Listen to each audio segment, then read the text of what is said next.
Servus Männer, it's Red Pill Germany again.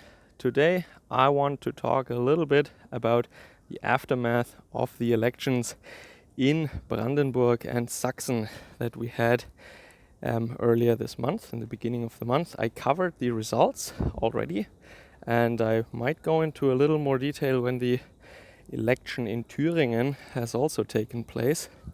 We expect that very soon. So today I want to talk a little bit about the media backlash, basically, from the state media in Germany, from the public broadcasting. So, little reminder, they call it a fee, a democracy fee. It's basically a tax. It's a radio tax. The funding of the public broadcasting in Germany is pretty much like the BBC in the UK, for example, where every household in Germany has to pay every month or quarter, however you want to have that, a certain amount of money.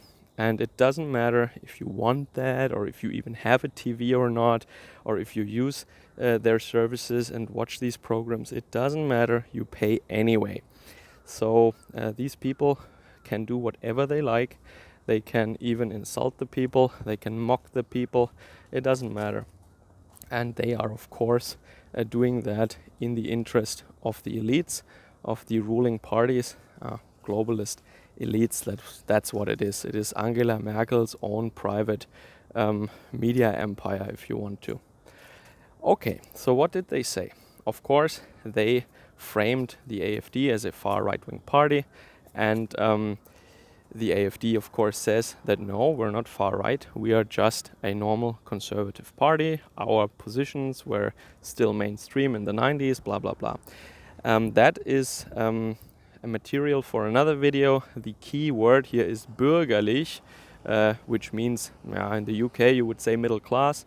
It is related to the word bourgeois, but it means conservative or something. Well, I explained this word and what it means in the German context a little more in another video, but today I want to focus actually on two comedians, and their program was also broadcasted on the public TV in Germany. First of all, there is the infamous Jan Böhmermann. So he is something that could be, or he is someone that could be the equivalent of a Jon Stewart or of a Stephen Colbert in the US. So a left-leaning establishment clown who is commenting on the news, but of course always in favor of the globalists, always in favor of the establishment, and everything that is nationalist or for the own people or good for the working class, he mocks. And he does that with my hard-earned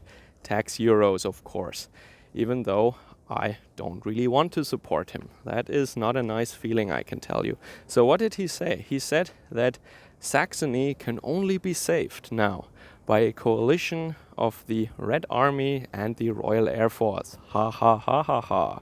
Of course, if you know a little bit about the history of the city of Dresden and what the Royal Air Force did to that city, and if you know what the Red Army in general did when they entered German territory and took German towns, cities and villages, you know what that means, what Jan Böhmermann actually wants for these people, just because they made their cross at the party that he doesn't like.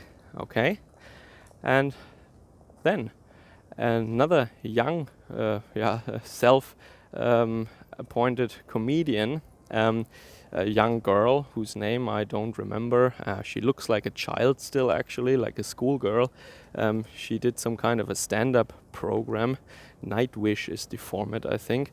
But what she said is that you can cure the people of Saxony from their misguided right-winged ideas by just dropping napalm on them.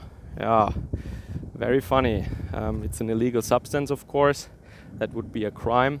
And she's openly just thin disguised or poorly disguised as humor. She is spreading her sick fantasies of physically destroying in a gruesome way basically the population of the state of Saxony. This is what is called humor by the public broadcasting nowadays in Germany. And now you can basically, if you don't want to be a hypocrite, you can take two positions here. You can say, hey, we should have complete and total free speech, and you should not face any consequences for this. This is all okay. You should be able to make jokes even about horrible historical events and atrocities and so on. That should be all fair game in a free and open society. And I would have to agree, yeah. If I had something to say, this is the kind of society in which we would be living. But we don't live in such a society. The other position is you say, well, there are certain things you should not joke about. And when many people lost their lives and when horrible things happened, this is where you draw the line. You should at least be sued or face some kind of a fee or what have you. There should be consequences. Maybe you shouldn't lose your job, but you should get a warning or something like that, yeah? Okay, what is the real, actual situation that we have in Germany?